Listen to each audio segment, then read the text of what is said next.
co-working and digital working is like so huge in Europe right now. All over the place there's tons of like the co-working, like coffee shops. You could live 10 minutes from the beach. We're moving over there because of the way that I've got my business set up. I can kind of do it from anywhere. And so I've hit all the places I want to live in the US, and it's time for the next one.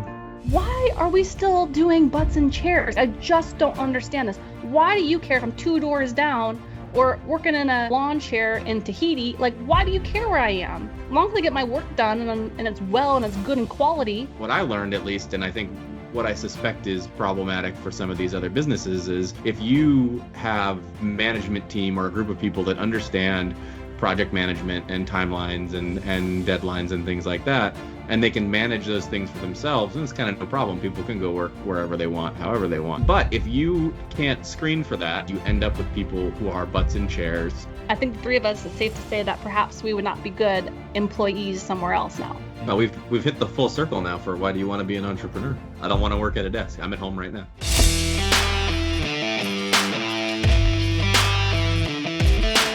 Hello, and welcome to Amber Energy, the podcast. Join us as we discuss entrepreneurship, branding, and trending business topics. I'm your host, Amber Jacobs, and I have the experience of working for Fortune 500s as well as in-house for global companies, and I've enjoyed the pleasure of being a part of some of the biggest design agencies in the world. I went full-time in my boutique virtual design firm and want to share those trials and tribulations with you. Let's get started. Alrighty then, welcome to another episode of Amber Energy, the podcast. A podcast where you can learn about business, branding, marketing, graphic design, and so much more. Today, we're going to host Brian Hardy and guest Ezra Moore. Brian owns a successful business called The Maverick, and Ezra owns another wonderful IT business called Plain English Technology. Mr. Hardy, please take it away. Tell me about yourself. Hey Amber, thanks for having me today here. So we launched the Maverick beginning 2024, and just been a fun project, kind of helping companies grow through automation and AI and all the fun stuff that's happening right now in the marketing world, and excited to be here today. Thank you. Awesome. How about you, Ezra? All right, I started Plain English Technology Services in 2010. I knew that I wanted to take big enterprise IT solutions and like right fit them to small businesses. It took me a long time to figure it out, and glad to be here. Sweet. Well, why don't you tell the audience a little bit, Mr. Hardy, how we know each other, and then Ezra followed up. Yeah, absolutely. So me and you met through Taylor Rupert from Flannel Media. It was an introduction many years ago, back in my days of owning a website company called FizzPop Media. So we connected back then, and I met Taylor, back in a networking event years ago. So it's been about 6-7 years. The Ferndale Chambers, you think? It was actually, I think, another networking event. We saw Taylor speaking at something me and Ezra were at in Bellingham. I know that. Yeah, and then I think we may have invited him to the Ferndale Chamber, and we all became board members there. And so, yeah, and I've known Ezra since about 6 months after I moved to Washington State about 8-9 years ago at a BNI group. So. Oh, that's so cute. Yeah, we got networking groups can work good. Yeah. Everybody has their own BNI experience. I know, don't we all? Goodness gracious. Yep. So let's see, Ezra, I think I met you was it 3 years ago you joined our mastermind group? Is that about right? Or is it only 2 years? How long have you been on the mastermind group?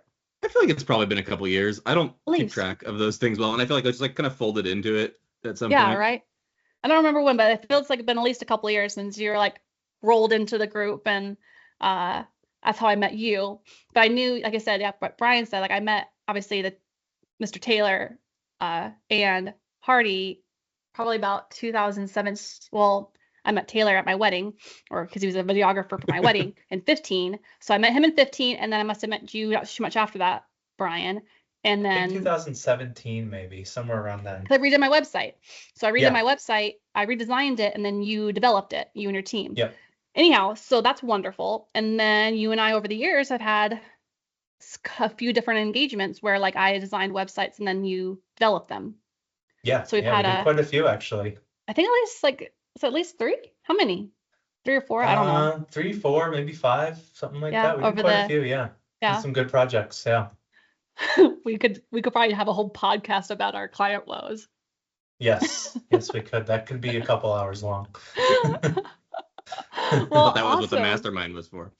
I think so. It's been a good go. I think I've been attending that one for at least, I don't know, 3-4 years maybe. Yeah, I think we started it kind of a few months after the pandemic started. I think you are right. Yeah. Huh.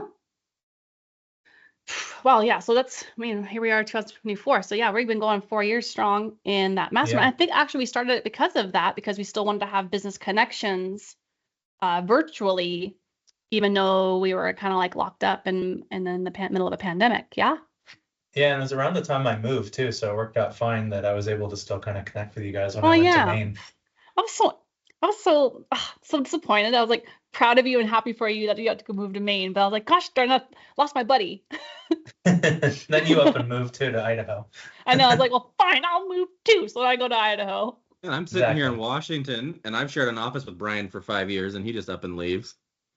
Don't forget the chickens. He's got to go with the chickens. The chickens had to go to Maine. That picture, I will never forget. Anyways, yeah. So then you moved them all in the back of our truck. Yeah, and then you moved them all the way even down to Florida. So they are country trotting chickens. They've probably seen more than most chickens have. I mean, like most chickens have a happy little chicken life in one little coop in one little location. Yeah, they stay in the same yard for the 6, 7, 8 years they're around, and yeah, these guys have been all over the place. Yeah, those are some cool chickens, man. They've seen some things. They've been sightseeing. I mean, I'm surprised you didn't do roadside attractions with them, with the big things or the funny things on the side of the road on the freeway. I mean, you could have done selfies with them. If we did that. I'm surprised you didn't monetize it. Here, hold the chicken, $5. Yeah. Take a picture with a chicken, $15. There's a true entrepreneur right there. This is an entrepreneur podcast, right? To monopolize on those chickens. There are some people out here that would love to have a picture with that chicken. 100%. All right. So now so sadly, unfortunately, I heard that you recently sold your coop. We did. We were down to 2, and one of them passed away, and chickens are super communal and need to have a buddy. So just due to the fact we were getting ready to sell our house, there was a lady down the street that had an awesome, big, huge chicken coop and run and all these other chickens. And we stopped by to see her yesterday, and she's living her best life, and her comb's all glowing, and she looks good. So. But Dana was totally happy to see that. Yeah. She was super stoked. We drove by her twice yesterday. Oh, that's so sweet. Yeah. Well, why don't you tell everybody where you're moving to next, sir? Well, we're heading to Europe next. We're going to Portugal. We're actually closing on our condo tomorrow, and I've got my visa appointment on Wednesday. So we're moving over there because of the way that I've got my business set up. I can kind of do it from anywhere, and so I've hit all the places I want to live in the U.S., and it's time for the next one. Yeah, well, I'll speak for myself. I'm a little jealous. I'm not gonna lie. Maybe it's my someday money, my someday future of starting a business and taking off. Hey, it's doable. This is gonna be crazy even for where you guys are at. So I just got my property insurance estimate this morning, €139 a year to insure a place there. Wait, not 1,000, €139 period. Yeah, 139 would be $150, call it, for a year to insure your place. With all the same benefits though, right? All the same bits that you would get here in America.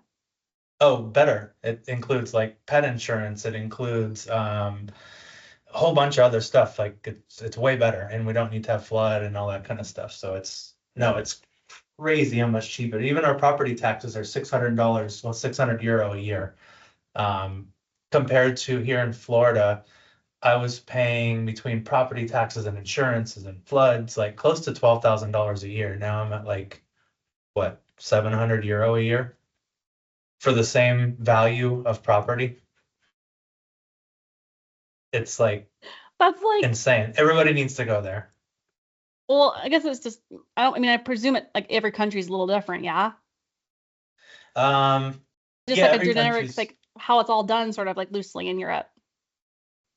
No, I mean those are like from official like big insurance companies. It's just they don't. I don't know. That's it. They don't rip you off there. That's it. Sell it all. Move to Portugal. I'm gonna buy the Yep. condo next door. There is one for sale. I saw a sign right below ours. Oh, don't that's tease me up for like that. sale. Stop. Yeah, you could live 10 minutes from the beach. All right. Well, I want the listing all the same, just because I want to see. Deal. Yay! I'm so excited. Just even fancy the thought sounds like a lot of fun. Yeah, it's fun. I mean, just even like take the idea and play with it a little bit. Well, why don't you have do you have any like what about you, Ezra? You want to sell it all and someday move to the next door with 100%. Portugal? 100%. I'm out of here. Yeah, I grew up on a boat and spent a lot of time in Mexico and various other countries. I want to go back to Mexico at least part of the year. The Pacific Northwest weather is awesome right now. I mean, for the most part, we kind of have some June gloom, right? But, July, August, most of September are going to be beautiful here. And then I'm done. And then I'm ready for a little break. Yeah, wouldn't mind, 90 days out of the year in Mexico. Long-term goal is to get out altogether. I lived abroad, like I said, and there's a lot of other places I'd like to live. What's first on your list? What's first on my list? Okay, what's top three? Which top three countries you're like, yeah, that's the one? Let's see. Australia is absolutely top of my list. I spent 2 years there. I loved it there. The people are friendly. The climate is wonderful. Yeah, but what part? Obviously, Australia is huge. Like, what part of Australia? Yeah, so I was in the kind of the middle of the East Coast. I was near Brisbane, about an hour and a half north of Brisbane for the most part. But we sailed up and down from Cairns to Melbourne. So we did a ton of the East Coast. And part of the reason I want to live there is there's so much more for me to explore there. And I don't like it super hot or super muggy. So like I'm not going to go live in the Northern Territories. Why, you don't want to go to Florida? No. I did want to visit Very Brian in lucky Florida, here. but I never made it out there. I did make it out to Maine, which I thought was very generous of me. Don't make me come to Maine. He's like, I'm not. You better I'm come to here, Portugal. but I don't like it here. Brian doesn't know this yet, but he's not going to be able to get rid of me. I'm going to go stay in Portugal and then just overstay my welcome and my visa. I fully support Maybe. this. Yeah. I mean, perhaps I might have to do the same. Like, that just sounds like a great idea. I mean, who doesn't want to be like working, from a nice beach in Portugal?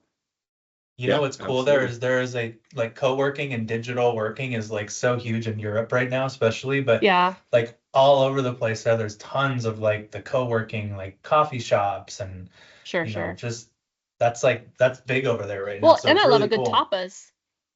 Oh my God, the and the way food they there doesn't is hurt, like right? insane. Dude, Yeah. you can't go wrong with tapas and that kind of like lots of seafoods and lots of little plates of lots of little things.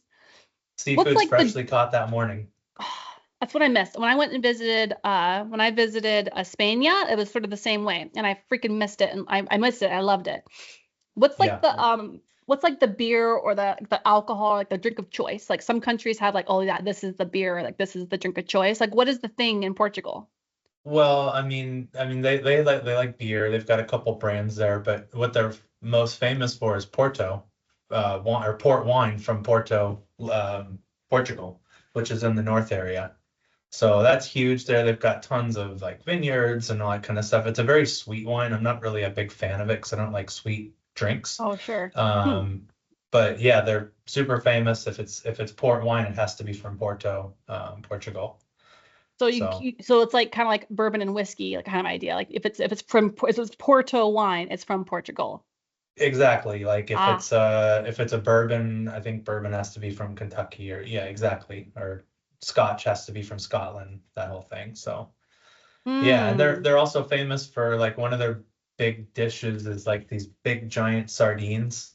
I don't know that I'm ready for that, but that's a big. Is it raw or is it cooked? You just like no, they cook it. No, they cook it. That's gross. I mean, it could be like an oyster, like yeah, you just suck it up. I mean, cooked they look gross to me, so I don't know that I'm gonna go raw on it. I mean, are we talking about like how long here? We're talking about like 3 inches, 10. I mean, how long is this sucker? They're probably like, I don't know, like that long, like 9 inches. Yeah, that's pretty big fish. It's a good, but they're like thin too. I don't know about this. I think I would have a hard time. It's just not part of our culture, that's the thing. Like yeah, but they've our got lots American of other culture, great, like we don't. normal fish. It's normal for them. Like that's just part of their everyday cuisine. Yeah. But the cool thing is like there's so many people with like culture there that like Sure. just because you don't want just the sardines, there's great Indian places Yeah, and that's Greek true. places. Like they're so close to all those countries, and so we were talking about when we get there, like every month we're gonna set a rule where we try something completely new. We've never been there, and we just literally walk downtown and walk in and like because there like the food is so good, like a crap meal just isn't really a thing there. That's fair. Yeah. That sounds like a good way of well, that's how you kind of get your feet wet in any culture, right? So if you're new to any location, you have to go meet people, get out, try the things, do the things, and that's how you make friends and meet new people. Right. Exactly. Yeah. Because Ezra, you have how long you said you've been in Washington now for what, 7-8 years now? No, I was born in Port Townsend, so not very far from where I am now. My mistake. Yeah, and then I grew up here until I was 10, and then when I was 10, we left and sailed from here eventually to Australia and came back when I was about 16. So I've been back in Washington since then. I haven't lived anywhere else in the US except on our boat trip. We did some time in Oregon, California. Yeah, but I will probably stay here until I'm ready to leave the country. Yeah, because you got kids in the area, so you'll probably raise kids there, yeah? I mean, yeah, to whatever degree we have to. Sure. Both kids are my stepkids, so we don't have ultimate say over where we go Sure. while they're minors. Yep. Fair enough. I get that life. I totally understand what that's all about for sure. So yeah, you are around hopefully in that area for a little while, obviously until your kids are out of the house doing their own amazing things, and that's cool. So right on. So you just so I didn't know you grew up in Port Townsend. I grew up in Port Orchard. Oh, no kidding. Yeah, so I grew up in Port Orchard, which is actually not too far away from Port Townsend, of course. No, out on the and peninsula. Oftentimes I will say, hey, I grew up in Port Orchard, and they'll say like something and and I'm like, no, you mean Port Townsend, that's or Port Angeles or whatever it is, because they get confused with what's that one movie that everybody was hopping about years ago? One in Forks. Twilight. Twilight, thank you. Yeah. Everybody always confuses like that area with like I say Port Orchard, like like Twilight or I'm like, no, there's too many ports. It's on the peninsula, but it's freaking massive. So well, wrong peninsula, because I'm on Port Orchard's on the Kitsap Peninsula. Oh right, yeah, you're on the Kitsap Peninsula. And then there's the really big part of Washington, that's the Olympic Peninsula, and people confuse them all the time. They don't realize there's like this small little like arrowhead triangle looking thing in the middle of the state that's its own little mini peninsula, and then you have to we take credit for your peninsula. I don't know that you know that, what it is? But yeah, you're all on the Olympic Peninsula as far as yes, we just fucked up. Yeah. Dang it! I hate it when that happens. Yeah, sorry. Oh man. So Olympic Peninsula gets to take credit for the Kitsap Peninsula. I see how we are much, much bigger. I mean, Port Townsend is on its own little dinky peninsula too, but we don't count that either. In other words, like maybe like the Olympic just goes and they just squish us. Yeah, it's like, well, it's kind of like when you use like clay to pick up other clay. Just you've got this big snowball. You're part of the bigger glob. You just get sucked up in the bigger glob. You're just a part of our glob. I see how it is. That's cool. Yeah, sorry. I don't make the rules, man. But honestly, Olympic Peninsula is pretty gorgeous.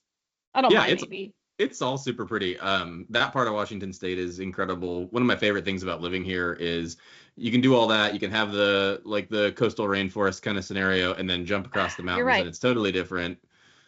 Like my family did a lot of time, obviously, on Olympic Peninsula because it's not too far away from Port Orchard. And we did like, Hurricane Ridge, and we did all like this. My dad's a big halibut fisher, so we would CQ, Nia Bay. And then I was on Little League, and whenever we did Little League All Stars, we would go up to like Port Angeles, Port Townsend, those types of places, throughout like middle school and like primary school, for that. Little League All Stars is kind of a humble brag. I don't want to go past that. Oh, I mean, I was Little League. I was on a boys' Little League baseball team. Damn. I'd be like one of just a couple of girls in the league. Anyhow, so I would spend some time, obviously, like I said, I spent some time in like those areas for those reasons. I was also on select fast pitch, so some of our games would also be up in the Olympic Peninsula area, like Port Angeles and bits. So we did some time in that area, and plus it's just stinking gorgeous. So between Staircase Mountain and Hurricane Ridge, and we used to get like a tree permit as kids, and we get a tree permit and then go hunt for Christmas trees up in there. And it was like some of our favorite family traditions and memories that we have of going up to that area. It's just a beautiful place. Yeah, super special. And as much as I want to go live somewhere warmer, like this place has a special part of my heart. It's a special part of the world. I traveled to New Zealand when we were little, and my dad he traveled a lot when he was younger as well. Sure. And he'd go, "Oh, you're gonna love New Zealand. It's beautiful. It's this, it's that." Yeah. And I get there and I'm like, it's okay, like it's fine. We drove like the entire length of the country while we lived there. And it didn't hit me until I was quite a bit older that it was only okay for me because I was born in the Pacific Northwest, and a lot of the things that you have to see, the trees, the evergreens, just the green, verdant kind of nature of things, it's all here already, and I'm totally spoiled. One trip driving through Indiana will tell you what's special about Washington State. You're totally correct in saying that because, like, for example, I was born and raised in Port Orchard, Washington. I went and applied for colleges. I applied for Central, UW, and Western Washington University. Well, I went and checked out those campuses, and I was like, well, I'm not going to go live in Ellensburg. I'm not going to go live in the city of Seattle. And by golly, Bellingham might be the ticket, baby. Mm-hmm. It had all the same things that were so familiar to me from living on the Kitsap Peninsula, right? So, like, it had the waterways, the mountains, the water was right there, the rivers were right there. Mountains, I was a kind of like a sporty kid. I liked water skiing, I liked snowboarding, I liked sports and all these other things. And so it seemed like, wow, I can get an education and I can still do all the fun things that I like to do. Mount Baker's an hour away. I can go snowboarding. The lakes are right there. I can go water skiing. I can go to the bay, Bellingham Bay, if I wanted to. All the different lakes and bays and all the different things were all like right there. And like, I don't know, 30 minutes max, hour max. You could be at, what's that main, Larrabee State Park, right? Larrabee State Park is right there. I used to do studying at Larrabee State Park. I'd go down to the Bellingham Bay to go to Woods Coffee Shop and go do studying there. Or I'd go up to, Mount Baker to go snowboarding. If I really got a wild hair, I'd go up to Canada if I wanted to go up to Blackcomb, Whistler to go snowboarding, or up to wherever, Vancouver for a fun night out with my friends.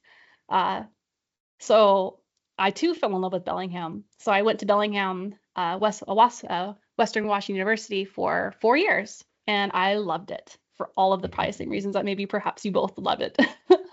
Yeah, I think we all ended up here largely for the same reasons. Right? Yeah. Because we have all lived in Bellingham, but I didn't live there when you guys lived there. So I lived there in Bellingham from 2004 to 2008.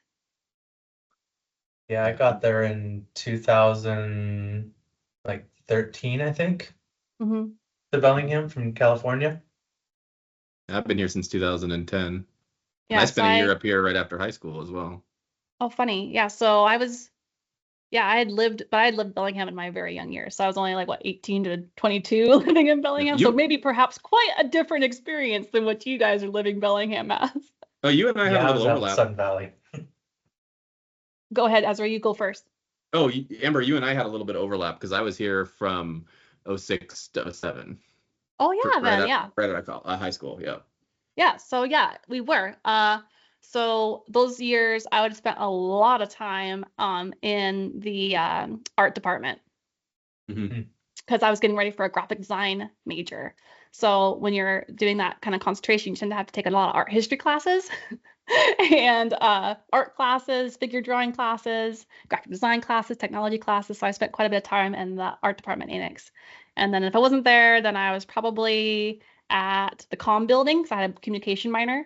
And if I wasn't at either one of those places, I was either at the rec center. I worked at the rec center and I worked out of the rec center. And if I wasn't at any of those places, I was on the water or I was working. Nice. Yeah.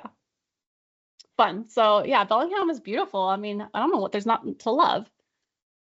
I mean, obviously the great times, from I don't know, late October, November to April, May. Yeah, May.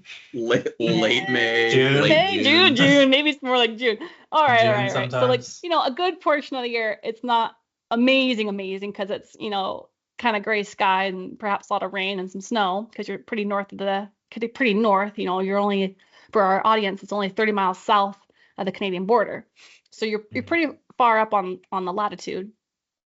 But those from what you said, like June, July, August, September, October, man, they kind of make When it I all first worthwhile. got there, it was like the nicest winter on record. And I remember saying to Ezra, like, this place isn't so bad in the winter. This is great. It's mild. Like, I could totally do this.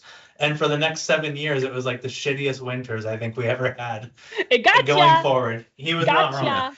So that's why you almost have to do winter sports just to survive it. So that's why, I snowboarded a lot, when I lived in Bellingham, because I was like, it's probably the only way I could probably survive the winters. Yeah, that's a solid thing to do, like a solid way to get your energy out. If you don't do that, you just sit in the gray and the gloom and the wet. Or you just choose to put your rain gear on and go for a hike anyways. You'd almost have to go do a thing and just get used to the rain, because otherwise you'd be stinking miserable in your house the whole time. Yeah, that's true. You gotta push through some days to get out there and enjoy it. It's the truth. Like, okay. I don't care if it's raining. I don't care that it's stinking cold outside. I don't care that it's not sunshiny. It's gonna be okay, baby. We're gonna put our stuff on and we're gonna go do it anyways, and it's gonna be fine. It's gonna be fabulous, and don't worry about it. There's a business allegory in there somewhere. Fine, fabulous, and no, just having to push through the hard perseverance, times, right? Make it. Well, Yeah. that's that grit, enjoy the right? That sunshine. I think that's grit as a business owner that you have to have in order to be, even just somewhat successful. Yeah. Oh yeah. Perseverance, I think. I mean, not that anybody asked, but I think perseverance is the key to small business ownership. And then secondary to that, learning to pivot and things like that. That come more with experience, but yeah, grit and perseverance, pretty much the same thing. I pretty much feel like that's probably it. Two main things, and then probably some patience. Probably the toughest one in a business is patience. Yeah. Patience, pivoting, perseverance. I like the alliteration there. That's pretty good. No, We're on to something. We're on to something. I'm all about the alliteration. No, I think, as we all know, as business owners, I think those are very key in having, having a successful agency, having a successful business. If you don't have those three, you're kind of fresh out of luck, I think. Yeah, is it the target or is it the bare minimum? Well, I think it's the bare minimum, honestly. Like, obviously, as you both all know, it's like you got the ebbs and the flows of business, right? You've got yay, we're happy times, we got good money, things are happening, this is wonderful, yay, this is exactly why I chose to be in business for myself. And then you have those oh shit moments, it's going down, oh no, I'm gonna have to sell it all, I don't know if I'm gonna make it, oh shit, so you have these high highs and low lows, and you're like, I don't know sometimes where my money's gonna come next month, next week, next year, but if I keep doing a good job, I keep persevering, we're gonna do it, we're gonna be okay. And we love all of it. Maybe there's something wrong with us. We love it so much. Like, all of it. Like, I would never change a thing, even through all the shitty times, right? Like, it's still all worth it. Heck yeah. I mean, you have to trust the process. You got to trust the process. And I don't know, maybe there's some excitement in some of those down times because it makes you more creative and more, that grit comes out and that sort of thing. Well, that's what comes after a pivot, right? So you have an ebb, you have a low. Mm-hmm. And those ebbs sort of force you to pivot and make changes. That's formative. I think constraints, I have ADHD. And so for me, constraints really help me build routines and structure better in my life. And it happens all the time for me in business where I'm like, oh, this thing that I've been pursuing, I know that it's not going to work now and I have to pivot, or I know that it only works under these circumstances. So now what do I do? And it's frankly, it's clarifying. Yeah, I think that's one thing, you have sometimes many, you call them failures, but, you experience many failures in business all the time. And you feel like you constantly have to evolve and kind of keep pushing to keep making it. Because the alternative to us as business owners, entrepreneurial spirits, there is no other option. I think the three of us, it's safe to say that perhaps we would not be good employees somewhere else now. It would be hard to be an employee, doing the W-2 thing. I'd be a horrible employee. I feel like I'd be in Same. a horrible. So now that you've been in business for yourself, it's like I think I'd be a horrible employee. Like there's no way I could probably, go into clock in, clock out, butts in a chair, do the 9 to 5. I think it's because it's just a different mentality, like to have all these things, like you gotta, your more mindset is like, let's get all these things done so we can like play a little bit and like all these things, whereas that's the opposite. An employer wants you to be sitting your ass in your seat doing whatever, even if it's not efficient, whereas as a business owner, like you want to be efficient so that you can either have time to enjoy your life or time to do other more creative things for your business. And being more efficient with your time, I think is something that we all probably share as small business owners for those reasons, and maybe others. And a caveat to that, I think a follow-up to that is like I too, like, I think perhaps we're all similar in age, is that I was a kid of the 90s. Same. And being a kid of the 90s, we all remember the analog days and this new technology digital age. And so being a kid of the 90s, I, discovered computers. And as I got a little bit older in high school, I discovered art on the computer, which was coined as the term graphic design, right? And so, I went to school for graphic design and did my thing. And then computers are becoming the new thing. That's going to happen, right? And then I graduated college and I was like, I just don't get this. How is it? And then I got jobs, and then Microsoft is always a client of anybody in the greater Seattle area. And I was like, how are we doing back then? Skype, we're touting this product that's amazing. Here's Skype, work from anywhere. We have Microsoft Office and all the bits. How are we touting this program and Skype, work anywhere, but yet we're not working anywhere? Why aren't we working wherever we want to work? So here I am, a new graduate. I graduated in 08. So I aged myself a little bit. But here we are graduating. I'm like, why are we still doing butts in chairs? Like, I just don't understand this. Why do you care if I'm 2 doors down or working in a lawn chair in Tahiti? Like, why do you care where I am? As long as I get my work done and it's well and it's good in quality, why the fuck do you care where I'm at? Totally. Like, don't you trust me? You hired me. Yeah. Don't you trust me to do a good job and do it well? Things should be based upon you getting a job done, not just sitting around, doing stupid shit. And I think a lot of companies, they have that problem where their expectation is just you to be there and do these things. But whereas like, it's much more efficient for you to just go work on a beach and just knock out like 9 hours of work in 3 hours and enjoy the rest of the time and probably have a much better product. There's kind of two schools of thought, right? One is like, if you have butts in chairs, great, you can expect to get a certain amount of nominal work done.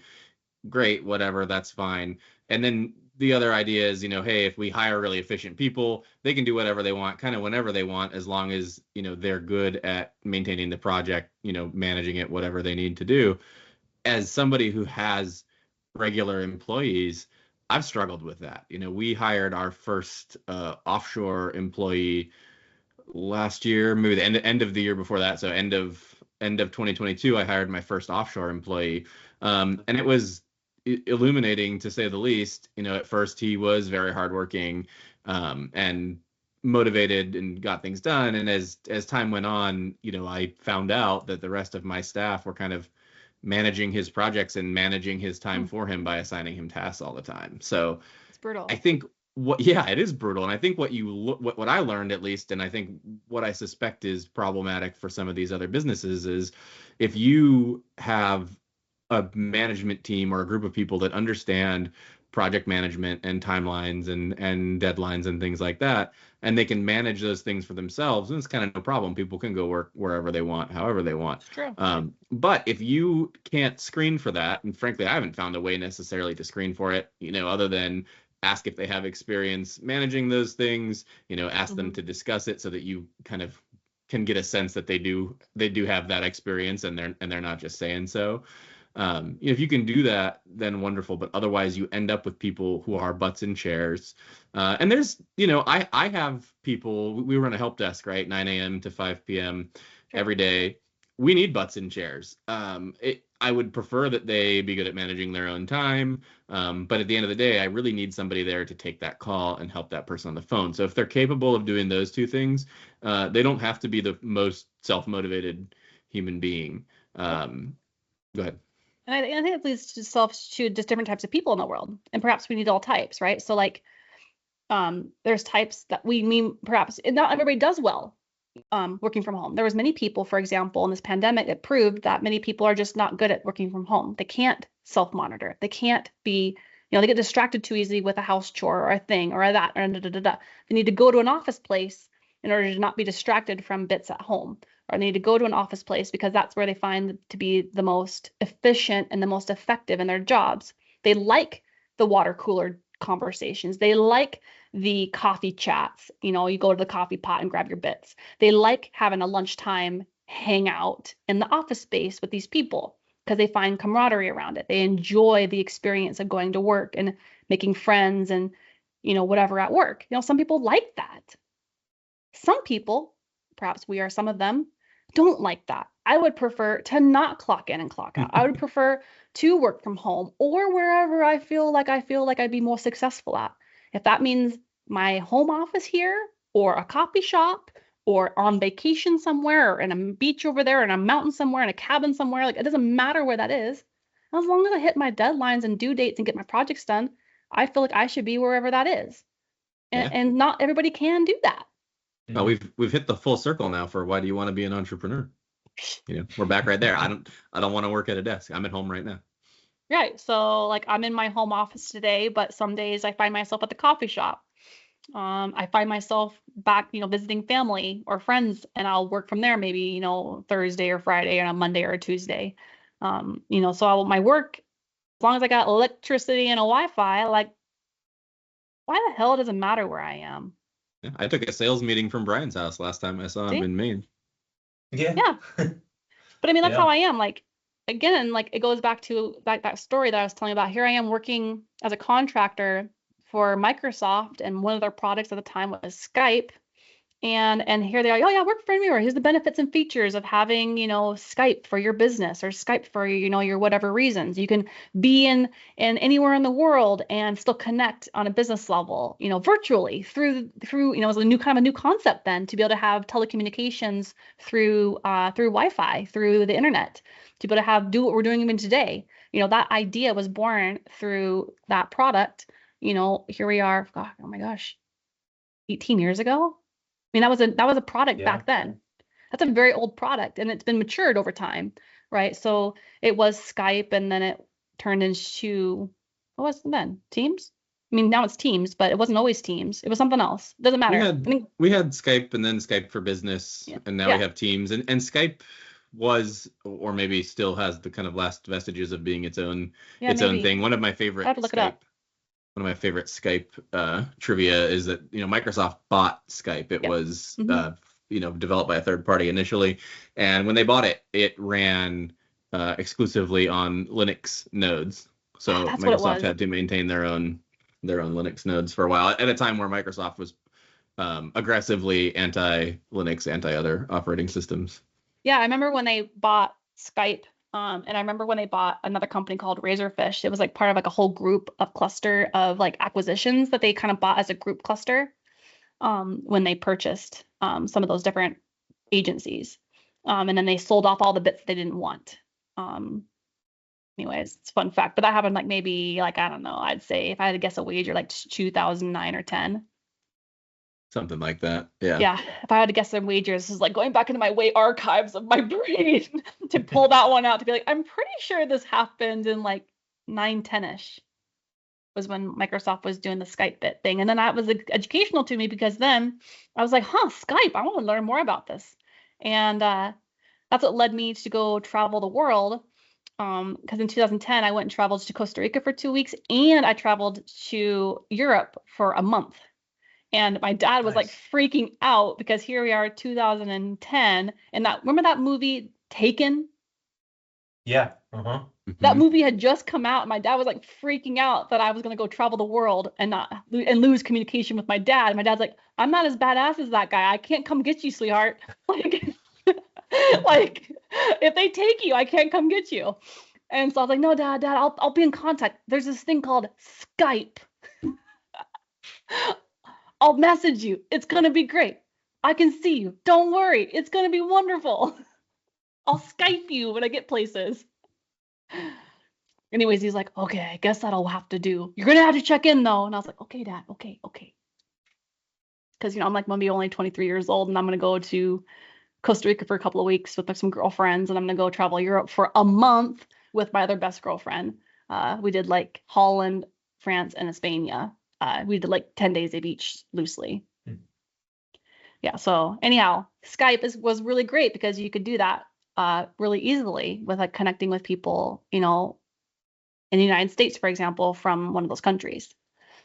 So here I am, fresh out of college, and I'm like, why do I need to be a butt in a chair? Like, why? I don't understand. As long as I got Wi-Fi and electricity and my programs to do my job, why do you care where I'm at? Hey, back then you had to store all your files on your zip disk and your Jazz drives, though. You know it, baby. You should see my external hard drive collection. I have so many like thumb drives and like those like they're like this big. They're huge. They're huge external hard drives. I had the external hard drive for personal and then for each contract that I had, because they also didn't have a lot of storage space. So I have like external hard drive. Okay, this is just for this agency. This one's just for this contract. This is for personal. Like I had an external hard drive for like stinking everything. Yeah, they were so small. And then this is back in the day also when you had the CD. So then you would burn your stuff. You'd burn your stuff to a CD to archive it. It was such a pain in the ass storing files back then. Oh my gosh. So when I was a snot-nosed junior, I worked for Draft FCB. They're like a pretty big design agency in Seattle at the time. And I remember having to archive a bunch of stuff for like HP and Kaiser Permanente, I think that's what the client was, having to archive like all this design work. And as you remember, design files are massive. Huge. It took forever to and I only had max capacity on these disks. So you had to like, okay, this folder, oh, too many folders, back two. So then you do like this folder and this folder was all you could do on like a little silly CD. Yeah. And then you had to wait for the darn thing to burn. And it took forever to burn. And then you finally archive the darn thing. Yeah. And then not all the time. So we usually had to have backup burners. You had to have your external hard drive and you had to have backup CD. So that way, you could actually get it and it wouldn't crash on you. Yeah, for sure.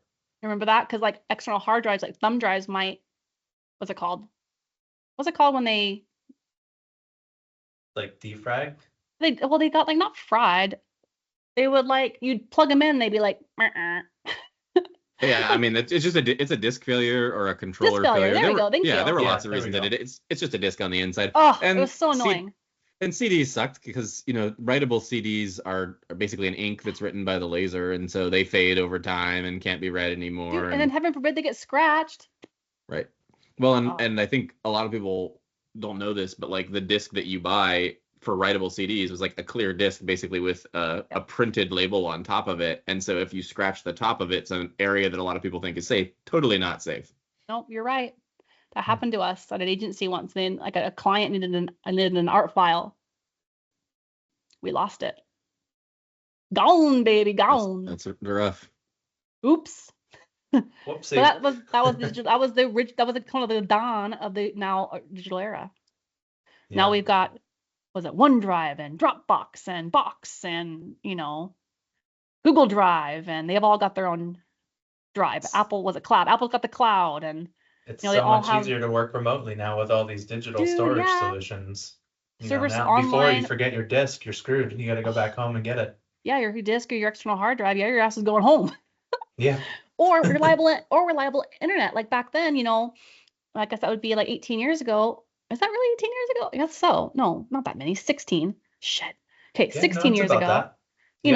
The internet also wasn't very reliable. So maybe you didn't have a very great connection, right? Or something like that. So you're also only as good as like the Wi-Fi connection or back then it was the Ethernet connection. Mm-hmm. Oh man, we just dated ourselves. Okay.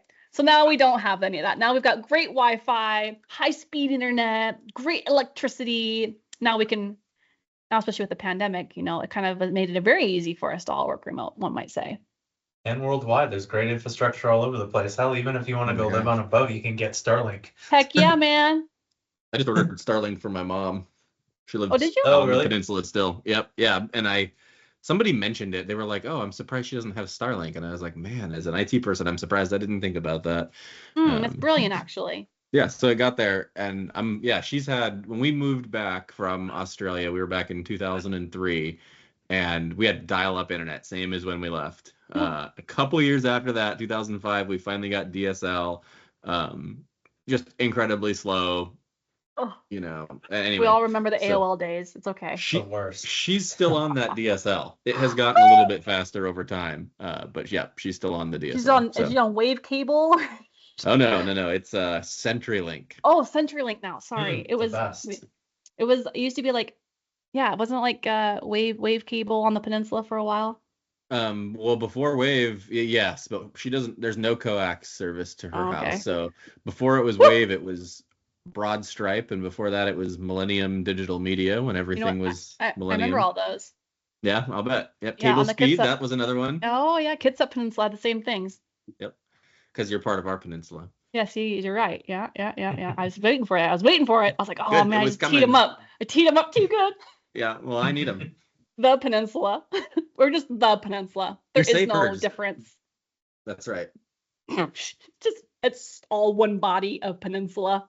It's just one peninsula. There's no Kitsap versus Olympic. No, Amber. No. No, because it's all Olympic. See, you're right. I know. You win. Oh my goodness. All right. So, Hardy, I think we're all very impressed and eagerly to know sort of some of those fun tips that perhaps you might have to for us all to have to perhaps be able to sell our bits in the States and sell a business and move to an exotic country. What Sure. Maybe like a couple of tips might you have for us and for the audience to like maybe just a few little snippets to like tease us of what we might need to do in order to sell our businesses so we can have some monies to go live in a different country.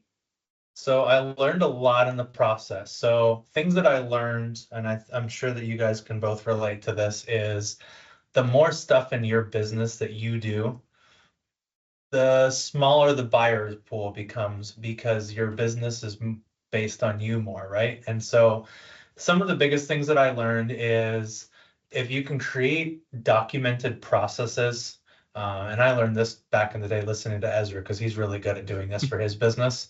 But like creating like a process to where when you do sell, you can easily hand off your entire business and say, here's how to do everything, here's where everything is, as opposed to, spending a month trying to document what you can and find this and that. And you think you got everything in your head as the owner. And, when it comes down to putting it all out, that can be a long process to try to document it at once. So I'd say documentation. I would say figuring out quickly the things you're good at and the things that you're okay at, and find somebody else to do the things you're okay at. And those are usually going to be maybe support things. Back in my case with the web design company, probably doing the web design would have been better for me to hire that out more. And I did here and there, but never really found like a good solution for that.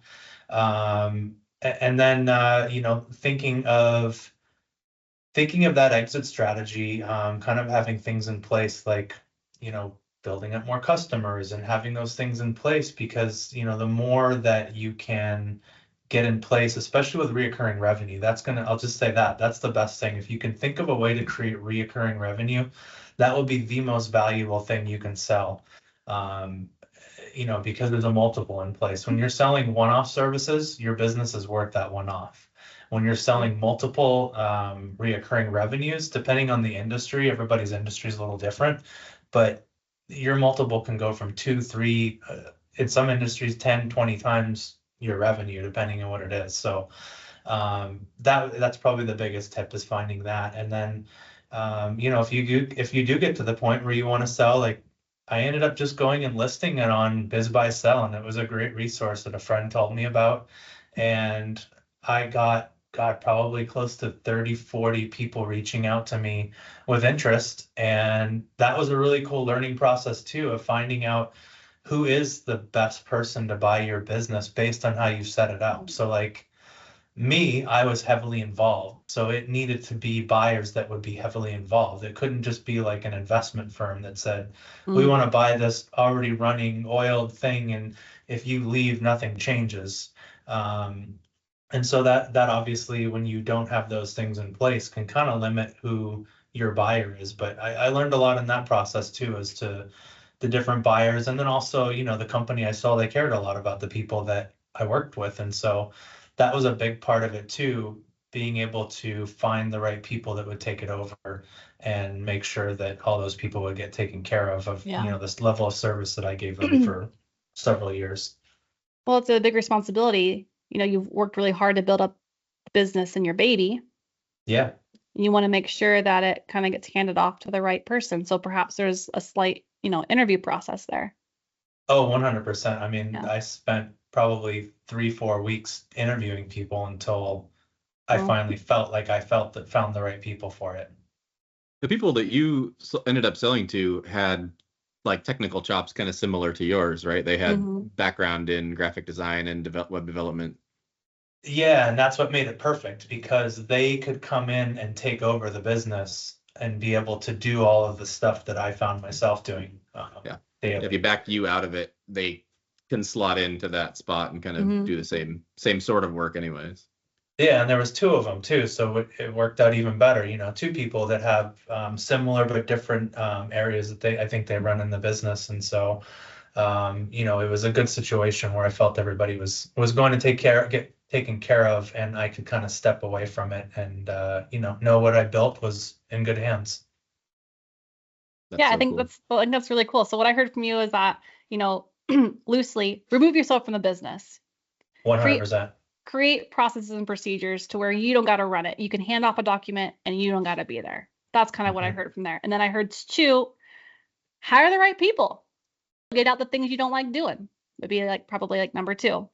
Number 3, build a reoccurring revenue. Have sustainable revenue on the books. Have it be sustainable and reliable. That will be most valuable to your future prospect buyer. And then finally, number 4 would be to, I guess it's not number 4, but anyways, part of the selling process is making sure you interview the right buyer to hand off your baby. Yeah, the interview process is very interesting. Like, I met with some people on the calls where I'm like, oh God, there's no way in hell I would sell you this. And then I met other people that were like, oh, you guys could be a good fit. Like, we had a good vibe together. Just I'd really spent more time, obviously there's technical questions we had to get into, but really it was an interview of character, of seeing like, what are these people like? Are they going to be, good people to take it over and all those things. So it was more of a character interview in the beginning, and then we get into the more technical parts of who is the right buyer. I think that shows a lot about who you are as a business owner. Who you are as a character, your business, who you are as a business owner, and you're going to take everything you learned from FizzPop Media and onwards to your next bit. Yeah, so, I've implemented so many things that I didn't want to learn again into the new business. And so like, we've got a really good support system in there, and we've got different aspects so that I don't find myself in the same position before, where I'm like doing everything and then you get drowning in it. And it's good to have that, so you can focus on the parts that you like and not get stuck in all the nonsense that there's no reason you should be doing as a business owner. I think it's just the natural. It is, though. I think, it's every decade or so, as humans, we have to go through like a moment of like evolution. Yeah, for sure.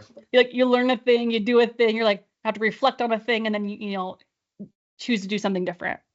And so whether that is, you build a thing, you do a thing, you reflect on a thing, and you sell a thing in your case, or you build a thing, do a thing, and then you decide to evolve the thing, right? So evolve your business. I think that's a constant thing that entrepreneurs and business owners are constantly doing. And I think that's a really good message, to our audience, is sort of like that never ending bits of like evolving your business. What we said earlier, that grit, that character, we said, perseverance, patience, and pivot. And I think that sort of like sums up a lot about what we just said in the beginning of like, it took a lot of patience and perseverance in order to build a business. And then, Thanks a lot. what do you do with it when you have a lull? Well, you can choose to build it and sell it, or you can choose to build it and evolve it and grow it. And I think that's pretty valuable lessons to learn in business. I try to look forward to the lulls in my business, because for me, a lull means, oh, we're not quite as busy, or maybe we don't have as many customers, or we lost a customer. Great. Now, if I'm smart, I'll take that time and use it to work on the business instead of in the business, because I think that's something that all entrepreneurs run into, especially earlier on. Yeah, in your first business or your first couple businesses, you work in your business and you don't know any better. And I'll give the same advice that I think has been given 100,000 times to every entrepreneur that ever existed. But read the E-Myth by Michael Gerber. And learn the difference between working on your business and working in your business, and being the technician or the business owner. They're two different roles. But yeah, every time we get a lull, like, okay, great, let's clean up some of this mess that we've made while we were working in it. Optimize it. I think that's a great tip, and that's something I think as business owners we're constantly trying to do. If you're a solopreneur or an entrepreneur, you're juggling three things all the time. You're juggling this biz dev and marketing, you're juggling doing the work, and you're juggling like sort of like the post operations cleanup of the work. So I feel like you're constantly doing these three discs at like all times. And it's like when you're busy, you don't got time to clean up, like you just said earlier, clean up and like organize and evolve the business, or like take other ideas, right? And like move around with them, because you're so like in the business, working in the business, like, okay, woo, here we go. Yay, this is crazy. And then you're like, that was crazy. Now I got a lull. Okay, what needs to get done? How can we put it back together so we can do that again? Absolutely. We need the duct tape. We need this. We need that. Okay, what do we learn? Oh, okay, we need to do this so that way we don't run into that problem again, or we need to do this so that doesn't happen again, or we're constantly sort of like reflecting and resolving problems. If you're an enthusiastic business owner, you are constantly working to eliminate your own downtime. Like, you're just like, nope, I'm too excited to do this. I could take a break, but I'm going to go work on this. Right. And I get it. It's relatable. I working in the same office as Brian for as long as I did, and being friends with Brian, I would come in and have, an off day for whatever reason, and he'd be like, hey, what do you think about this idea? And then we're right back at it over a cup of coffee, talking about how we could make it bigger, make it faster, whatever. Yeah, constantly improving. What's the Home Depot? Always home improving or something like that? Like it's never, what's it called? Constant and never-ending improvement. Can I? Well, I think their line is like, never stop home improving, whatever kind of tagline. It's kind of like that for a business. I feel it's like your job is never done. Like, just because you buy the home and just because you have the business doesn't mean that everything's peaches and cream and sunshines and rainbows. It's like every milestone is a new era. Dude, there's like always something to clean up after. There's always something. There's always yard work. There's always something to improve on. There's always an inefficiency to solve. Like, I swear, like if I look around my office too much or look around my computers too much, man, there's a to-do list a mile high and a mountain long, or I don't know what the phrase is, but anyways, there's always something to do. Like whether it be marketing in my business or cleaning up my files or doing, I have a mountain right here next to me of like receipts and stuff that I have to like organize and like put into QuickBooks and stuff, so there's always something to do. And or talk to the whatever. So obviously as a business owner, I gotta remedy some of this. I just hired a biz dev person to help with cold calls, and I probably gotta hire someone to do my bookkeeping, because this mountain keeps growing here of receipts and it's not in my QuickBooks, and this is a problem. You gotta find a simple bookkeeper. It's such a great example of what Brian said earlier too, which is, apportion the jobs to the right people, or give the job to the right person. Right. For me, I, in anticipation of needing to know how to do things for my business, I went and took 3/4 of accounting at a community college, because I wanted to know how to do it for myself. People love to tell stories about, I hired this person and they embezzled a bunch of money from me because I had no idea what was going on. I didn't want that to be me. So I went and learned to do it. Quickly learned that it was a deeper well than I wanted to be involved in. I understand how to do it. I was drowning. Man, thank you for the visual effects. Yes, it was more of a puppy paddle really than anything else. But it taught me like, hey, I don't want to be doing this. I'm not good at this. Like, there's 2 reasons is plenty enough to send this out to somebody who really knows what they're doing. And it took me a while to find somebody that I like, but man, I won't go back to doing the accounting personally. We're pretty close to hiring another offshore person to do a bunch of the bookkeeping, essentially the data entry and reconciliation stuff. But boy, not having to do things that I'm not good at was a huge milestone for me in my business. Well, I think as a business owner, I think we tend to have to learn how to do a lot of things. Like I sort of wish, and maybe I wouldn't have done it as a younger person, gone to school for like business. I went to school for a trade. The trade was graphic design. And somewhere along the lines, I discovered I had an entrepreneurial spirit that I didn't actually know was there until, maybe a few years in the business or doing the trade. And then I discovered that I was an entrepreneurial spirit. And I was like, well, how the heck are we getting these contracts? What the heck is business development?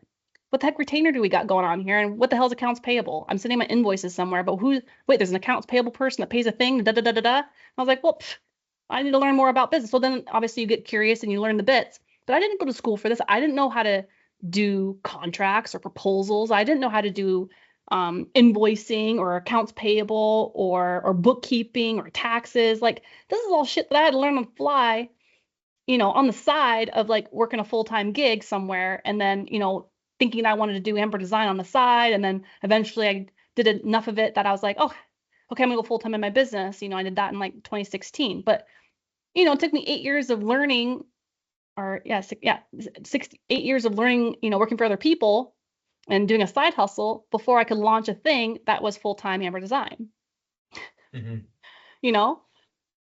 So you kind of it's just a bunch of learning. Yeah, you just discover that you have an entrepreneurial spirit, and you discover how to do all the things, and then you're in the business. Oh my gosh, you go full-time, you still got more to learn. Okay, how do I write a better contract? How do I write a better proposal? How do I do accounts payable better? And the learning, you're just starting on the learning. When you decide to finally commit and quit moonlighting and start doing it for yourself, holy shit, you just cracked the surface. How many times I got burnt on contracts where I just had to suck it up and do it because I didn't write a good enough ironclad contract. And there's so many opportunities to spend money that you don't have. Like, right? we do stuff, it would be easy. It would be easy. We carry a lot of liability as an IT company. We have our hands in everything. We have access to everything. Sure. So I'm constantly thinking, how do I protect myself? And one, I mean, Brian hit on this earlier, integrity is critical, right? And I only hire people whose integrity I trust, as much as I trust my own. And I think you can't oversell that. Like, that's critical. But the second component of that is, good fences make good neighbors. Good contracts make good customers. How can we build a business relationship? Because ideally your contract spells out the parameters of the relationship, and that's it. And it's things that people already know or already should know, and they're agreed upon. But when you're sitting there, as I was, in your underwear at 22 years old, getting ready to launch your business, and you go, I don't have a services agreement. Can I afford to hire an attorney for this? Well, let's see what it costs. Oh, it's it's like $2,000 or $3,000 to get started. No, I didn't have the money for that. So, sometimes you fake it till you make it. You know how many times I Googled the interwebs to try to like figure out how to do a thing? Like, I guess this grit as a business owner, you just do a thing. Like, I don't know how many times, probably from 2008 to 2013 or 12, that I would like, oh yeah, sure, I can do that. I don't know what the fuck I'm doing. And I would Google how to do a thing, and I would learn or ask how to do a thing that I didn't know how to do, because by golly, the recession was hard and nobody had jobs and I needed money. So perhaps, I might have faked it to make it. So that way I got a contract or two, from 2008 to 2012, because that was a rough time to get jobs as a snot-nosed junior. So indeed. I did a lot of that. Like, I think that's true for like a lot of business owners. You're like, I don't know what the fuck I'm doing, but by golly, I'm going to figure it out. I'm going to learn. Well, and I'm going to persevere. And the key is to learn as you go and to adapt what you do as you go. I mean, I can't count the number of times that Brian and I sat there and talked about our respective service agreements, and we go, hey, maybe we should add something. Maybe the customer needs to get those things to me before I start the job. And then it evolves as we go, and all of a sudden, we have a much more workable agreement. Yeah, I mean, I did the same thing with Brian. Remember when we got burned a few times on websites and this and that? And I was like, man, we'd have our woes about client bits. And I'm like, But if well, you I can guess I'll learn put that into the from it, contract. Or yep. If you we're can like, learn okay, from it and put it in the contract, yeah. then And you it's just, an you know, expensive lesson, but I think we about learned, right? yeah, I we think learned. about Yeah. I think about the I say this thing to myself all the time, and it's like, I know that I'm going to make mistakes, right? And that's kind of like paying the price to learn the lesson. But by God, I am going to learn that fucking lesson the first time I pay the price. And certainly haven't always been that way, but it is always my goal to go, yep, whoops, fucked up. What can I learn from it? How can I prevent it in the future? And not just keep making that same mistake. I think that's the key thing with being a successful business owner is learning your lesson, once, maybe twice. And Never more than twice. how to prevent to never do that again. You're like, Yeah. what do I got to do to not go through that experience again? That was terrible. Holy shit. No way. No how. I'm going to write a better contract. I'm going to put a process in place. I'm going to do a thing, and I'm going to remedy that situation, and it's never going to happen again. That sort of sums up sort of like the processes and procedures, right? So I thought documentation, like what processes and procedures can I put in place as a business owner so we don't got to go through that mishap ever again? No, it's so interconnected. I mean, what like Brian was saying earlier, if you want to sell your business, if you want to train somebody new to work in your business, any of those things, you have to have a strategy for doing it, and a lot of the time, in my head, I know that I can figure it out as I go. I've done it so many times. It's a well-worn path. Communicating that to somebody new, the first 3 times you do it, it's daunting. Oh my God, I can't believe like there's so much to know about this one little thing. Something we do all the time. You take for Somebody's granted. staff member exits the business, and we need to decommission their accounts and preserve their data and redirect their email. There's like a 40-point checklist for that. Yeah, the checklist in order to do like what we think is simple task is like 20 tasks. Even just this podcast, we'll just do an easy sample, right? Like, yeah, we're going to shoot today, we're going to record today, but then we got this, 20 things I got to do post-production, and then 20 things I got to do in social media and on my website, and this, that, and the next, and, finally before you launch the darn thing. And I mean, just to do one little, what we find, one little thing takes like 20 steps to get there.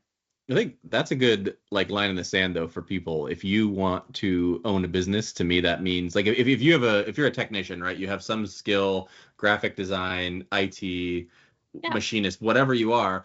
The line in the sand for me is, do I want to do all those other things? Do I want to be responsible for the accounting, even though in my case I'm just responsible for the people that are responsible for it? Do I want to be responsible for the HR and the invoicing and the contract stuff? Because if you do, great, those, but that is the barrier to entry, kind of the minimum, the you have to accomplish that in order to ride.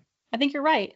You said, do you want to learn and be responsible for the things? Do you want to learn all the things? Or do you just want to clock in and clock out and do your thing? Do you want to learn how to do all parts of the business? Or do you want to be a butt in a chair and do the thing? And just do the one thing 9 to 5 and get a paycheck, a steady gig, and do the thing. That's your choice. That's your choices in the world. You either be quiet and you go work for somebody else, and you go 9 to 5 and do the thing. There's nothing wrong with that. Fuck no. I mean, my parents did that. A lot of people do that. It's a good thing to do. It's okay. We need both people, right? For sure. Like you need the visionary, risk taker business owners, and you need the doers. You need both. It doesn't matter who you are. Truly, everybody needs everybody. We as business owners need people to show up and be available and do the work. But we also, those same people need visionaries and business owners and people willing to do and be responsible for all the things, or they wouldn't have a fucking job. So we need both types of people, or none of us would make it. Turns out it's a collaborative effort. It really is. You need both types. You need everybody in the world. It's like, I'll just sum it up with this. It's like you need the right tool for the right job. Like as a design agency, I hire good IT people. I hire a good developer. I hire a good photographer, a copywriter, a marketing strategist, a videographer. I hire the right people to make my business successful. Call it the creative co-op. Yeah. I need vendors it's and important. partners to be a successful business. And if I don't have them, I'm sort of dead on arrival. And it takes great partnerships and great business integrity in order to have a successful business. You aren't doing Yeah. this shit alone. You got to get out Definitely of not. your. You can't. You can't do it alone. No. You need friends, you need colleagues, you need a mastermind, you need a book, you need a thing in order to be successful. Well, and you got to get out of your own echo chamber. When Right, you it's are true. a solopreneur or you're running the show, it's easy to get, I don't want to say a God complex, but a God complex where you're like, yeah, this is my job. This is my baby. I'm responsible for all these things. Like, yeah, but you can still ask for help. You can still go out and seek the opinion of somebody else who does what you do, who might do it in a different way, and find out why. Remaining And they might do curious, it I better think, than is you. critical. I mean, you might have been doing it Absolutely. good enough, or it was functional, but perhaps there's out there someone who could do it better. It might be different, but it might be better. And it could be Yeah. better for you too. And I think you can't be a solopreneur forever. Otherwise, you're going to get burnt out. You got to ask for help. You're going to burn yourself out, and you're going to have to either go work for the man, or you better build a team to keep doing the thing. To make being a solopreneur forever worth it, you have to earn a lot more than I think people are aware of. You have to cover all of the taxes, all of the subcontractors, all of the services and things you need, and still walk away with more because, let's face it, you have a lot more responsibility than if you worked for somebody else. So solopreneur is great, but if you want to walk away, I mean, if you don't just value the freedom, and the freedom is a little oversold in my book when it comes to entrepreneurship. Like I like to tell people when they say, oh, you own your own business, you get to pick what hours you work. I go, yeah, I get to pick which 13 hours a day I work. Yeah. Guess what? I'm It's still the 13 beholden that to my I'm clients' awakened. hours. Yeah. Yeah, I'm still beholden to my hours clients. Guess what? Everybody else works 9 to 5. Guess what? Right. You pretty much have to be available for 9 to 5. That's when business hours are done, and that's when business meetings are typically done. Right. But if you go to work to do graphic design for a big agency and all your job is to just do the design, you can spend 8 hours a day doing the design. That's awesome. If you own your own business, you can spend 8 hours a day doing the design and then at least a couple more hours a day doing the other things you have operations to do. or whatever, or biz dev or marketing or something else. So you can busy your time with a million other to-do lists. Absolutely. So I think that's, I think after a while, solopreneur, I think you can't micromanage. You're going to have to learn to delegate. And I think a lot of people that are solopreneurs have a hard time relinquishing control. Mm-hmm. Yeah. And getting over the hump is hard. I mean, it's hard to relinquish control and power and a certain way of doing things in a process and empower another person to do that thing. Yeah. Well, and to know that the person that you just hired to do this thing, whether or not they have experience, is almost certainly going to fuck it up at some point. And you have to look at that and go, treat it well. Yeah, and you have to look at that fuck up as, for what it is, which is, a stepping stone on the path to that person being really great for your business. Yeah. So it's like, here's my baby, don't fuck it up. But you can't go like that because, they're going to, like you just said, they're going to mess up because it's going to take time. It's that 3 to 6 month up ramp to, get them used to the processes and procedures of your business and how you operate your business. Yeah. Yeah. We had a freak accident in the office probably a year ago. We had a almost $4,000 laptop sitting on a bench where we prepare all the laptops and customer equipment. And somebody walked by and bumped the bench. And that was the day that the bench decided to give up. Yeah. Business woes right there. The expense you weren't expecting. Yep. And the guy who did it, who set it there on the edge of the bench, maybe just a little too close to the edge, who bumped the bench, looks over at me and he goes, and I go, yeah, you know what? It happens. Like you've done a million things in your career here. Well, that one, maybe there's something to learn from it. And then we just keep going. We're all human and we're going to make mistakes. That's the kicker. And I think that's hard sometimes as business owners, entrepreneurs, you sort of expect a lot out of yourself and you expect a lot out of other people. But, humans, we're all going to make mistakes and we will make mistakes. And it's like really what it comes down to, what are you going to do about it? Right. To keep driving. Well, and it's a Rocky Balboa in there right there, isn't it? Is it? Yeah, there's totally Rocky Balboa in there. You can take the hit, and what are you going to do when you take the hit? You get back up and you keep going. We should tag him in this podcast when it goes live. Like he's Yeah. sitting here with That's a, what you're going to do about it. You're going to get your ass beat. And it's really, when you're down on your knees and you're getting your ass kicked, what the fuck are you going to do about it? You going to get Brian, back up and keep fighting? Or are you going to fucking sit there and take it and die? Well, I want to hear a story from Brian about when he was down on his knees. Did you just take it, Brian? Or did you get up? 100%. Always. Always, baby. Always, baby. We've all been there. We've all been down on our knees. I think that's called owning a business. There's so many ways I could take that comment. I'm just gonna keep moving along. This podcast is on the precipice of going off the fucking rails. This is professional. Keep it. This is HR. Keep it professional. This is the unprofessional part, right? We'll have the unprofessional conversation after the podcast. Stay tuned. This is about to become the mastermind after party. See, we'll start the after party. After the podcast, we'll have the real after party where we're actually having cocktails and we're decompressing from this podcast. Now, after this, I have to go to therapy because I'm fucked up because I own a small business. Stop it. You're all right, sir. You're all right. All right. So put this part behind a paywall. I know, right? God, we'll have the what's it called? A subscription. We'll have to have the subscription for the after party. Stay tuned by now for the subscription to listen in on the after party. It'd be like one of those annoying news apps. You want to see the rest? Subscribe. Yeah. See, I can't do that yet. Anyways, I gotta make okay.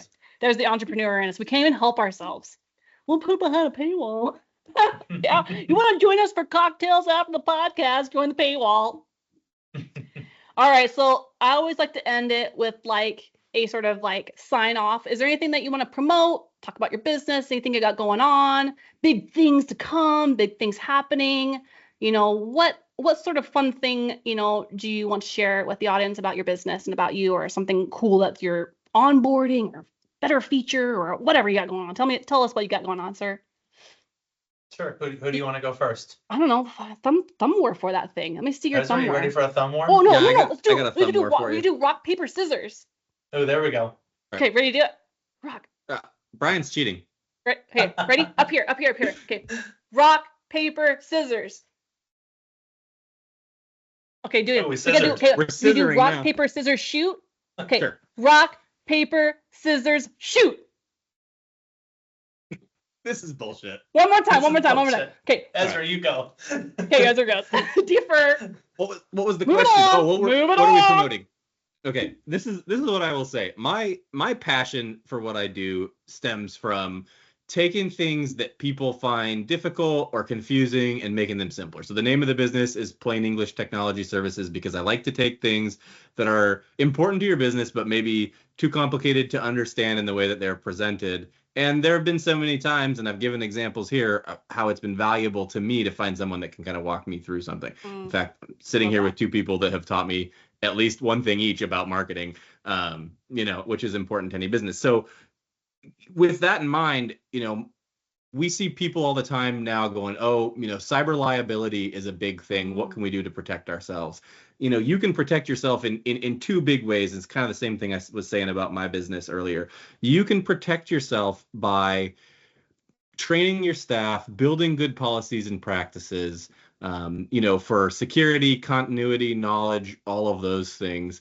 And you can also go out and buy cyber liability insurance. You should do both of those things. And if you don't know where to start, we can help you with that. I get probably 25 surveys that we do every year that come to my desk, and some are taken care of by the staff, where the cyber liability insurance says, hey, what EDR are you using? Are you using multi-factor authentication when logging in remotely? And people they know how they do their work, but they don't necessarily know whether or not they're doing that. Do they meet the criteria? Is it an approved software? Yeah, we want to help walk you through that so that you have confidence that the answers you're giving to those surveys are honest and accurate, and a good reflection of what you're doing internally. And then the flip side of that is we can use that survey to direct, maybe some things that you should be doing that you're not already. So improving your business and helping you stay compliant. Yeah, for sure. And, zooming out, that's what we do from an IT perspective. One of the things that I've always said is we're business consultants with an IT focus. We want to help you optimize, improve, secure your whole organization so you can go back to being, the technician that does graphic design or bakes bread or whatever it is. Right. That's super good. All right, Brian, your turn.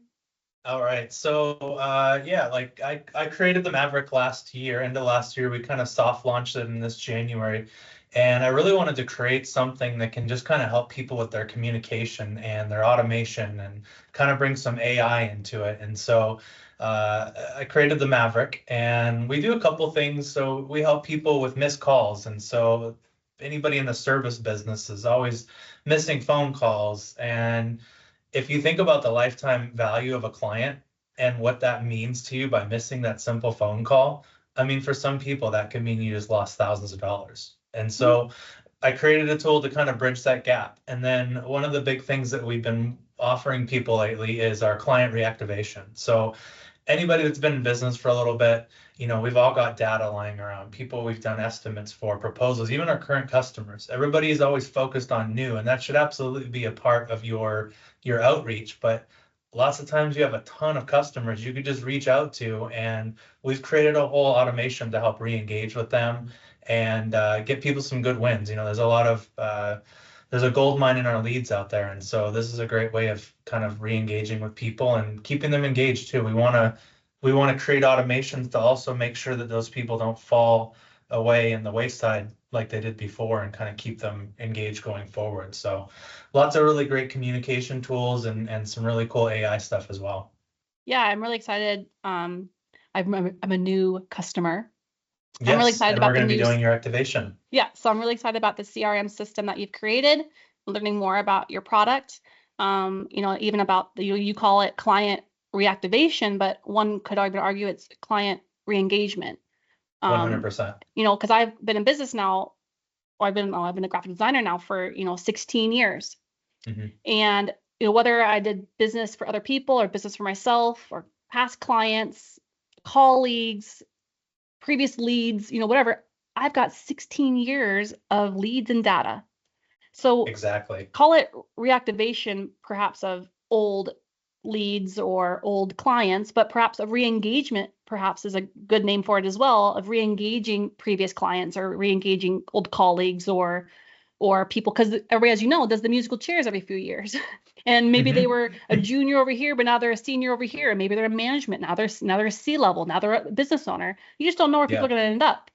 And so, people that I might have had contact with 16 years ago, they might own their own business now. I don't know. I can't keep in contact with all the persons in my data list, right? So I'm really excited to learn more about the Maverick and the CRM system, your missed calls, your listings. I love what you got going on, making sure listings are good, and your CRM system. So I'm really excited to onboard that as part of Amber Design. And Mr. Moore, of Plain English, I'm really excited to be working with you again. You've been a blessing as you've fixed my email debacle that has been over the last, well, it's only been brought to my knowledge of the last couple of weeks, but perhaps it's been happening for several months. So I could not be more grateful and thankful for your effort in Plain English technology to be saving my email snafu. So I am grateful and thankful for you and your business. And I'm excited to be doing business with you again, Mr. Hardy. Was with Fizz Pop Media and now again with the Maverick. So I could not be more excited to support my colleagues and friends in business together as we all get to do this crazy choice that we have of being these absolutely visionary entrepreneurs, because we just can't help ourselves. So anyways, thank you so very much for your time, your conversation. I think our audience perhaps has learned a little bit or two about, business and tips and tricks and ideas, and perhaps, they'll take a couple and put them in their pocket and save it for later. I don't know, hopefully. But I'm grateful and thankful for you and our mastermind classes over the last 4 years. And I don't know, I think this was a pretty stinking awesome episode, and I really appreciate you. Yeah, thanks so much for having us. It was great. Yeah, stay tuned for the after party, because this girl needs, I need a margarita.